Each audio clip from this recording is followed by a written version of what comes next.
जो आज दुनिया की सबसे पुरानी यूनिवर्सिटीज में से एक है, नालंदा।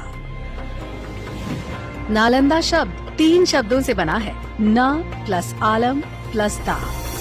इसका मतलब है एक ऐसा उपहार जिसकी कोई सीमा ना हो। वाकई जैसा नाम वैसा काम। इस यूनिवर्सिटी में ज्ञान का भंडार था। यहाँ सिर्फ धार्मिक ग्रंथ ही नहीं, बल्कि लिटरेचर, थियोलॉजी, लॉजिक, मेडिसिन और फिलॉसफी जैसे कई सब्जेक्ट्स पढ़ाए जाते थे। और तो और हर सब्जेक्ट का भरपूर ज्ञान देने के लिए बनाई गई थी 9 मंजिला लाइब्रेरी, जिसमें लाख 2 लाख नहीं 90 लाख से भी ज्यादा बुक्स और मैन्युस्क्रिप्ट्स थीं। ये यूनिवर्सिटी 700 साल तक दुनिया को सीख देती रही, लेकिन नालंदा ने कई बार हमलों की मार को भी झेला।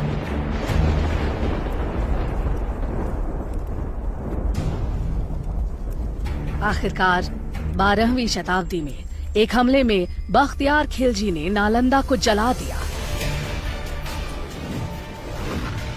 और माना जाता है कि इसकी लाइब्रेरी 3 महीने तक जलती रही और ज्ञान का वो खजाना जो संभाल कर रखा गया था धुएं में खो गया।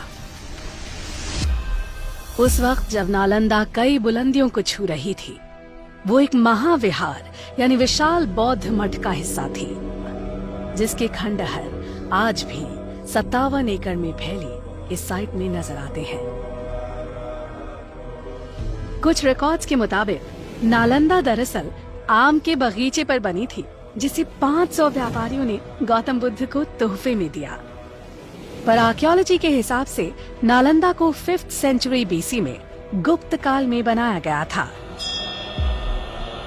उसके बाद गुप्त काल में इस जगह का और डेवलपमेंट हुआ और ये एक विहार से 7वीं शताब्दी तक महाविहार बन चुका है। अलग अलग दौर में यहाँ कई महान टीचर्स ने पढ़ाया, जैसे नागार्जुना, बुद्धपालिता, शांत रक्षिता और आर्यदेव।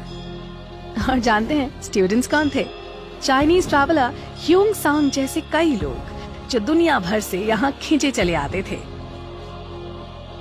यहाँ पर पूरे विश्व से, चीन से, म्यांमार से, श्रीलंका से अनेक प्रांतों के लोग इस जगह पर शिक्षा ग्रहण करने के लिए आया करते थे इस महाविहार में।